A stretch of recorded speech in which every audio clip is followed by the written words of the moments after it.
2, 3, 4. If you see me passing by and you sit and you wonder why. At 10:30 every Wednesday, You were rambling. there's a revival in this room. Nail your shoes to the kitchen floor, lace them up and bar the door. The only way I can say it tickles my soul somehow.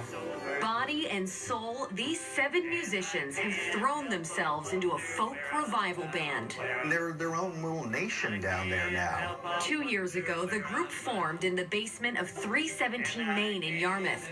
They were all taking lessons at the music center when musical director Chris Moore noticed they all loved folk music. So he invited them all to play with teacher Jake Hoffman on a Wednesday morning. And then they came back next Wednesday and we were like, okay, I guess we're doing this. That's really when music comes alive, when you get to play with other people. Especially when those people have similar stories.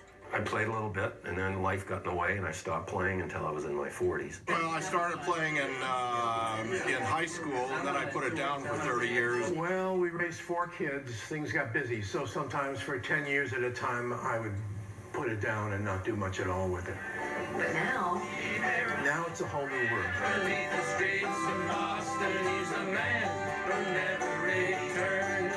each member, all in their 70s, had high-powered careers and put music on hold to pursue them.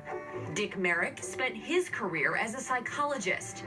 Jeff White, a partner at Pierce Atwood in Portland. Bob Burgesh was a banker in New York City. I'm a little bit better than I was in high school, but not much. Chip Foy spent 38 years in banking in Maine. Jim Schaefer, a Maine media executive turned college dean at USM. And Barbara and Jim Atherton, both federal financial analysts in D.C. Both now returning to their love of music. It's with me all the time. I wake up in the morning singing songs, you know, it's just part of my existence. And my wife, too, which makes it really nice around the house.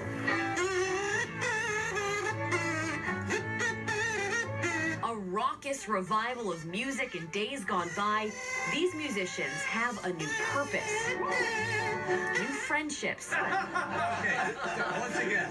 and a new name. They call themselves UnSpent Youth. We didn't misspent our youth. Most of us were busy climbing the career ladder and getting ahead. They're now climbing musical scales instead and stretching their limits. This is one of the few things people our age can actually get better at. Time is on their side for their folk revival in retirement. Sorry. In Yarmouth, Jana Barnello, CBS 13 News. A little bit more of that.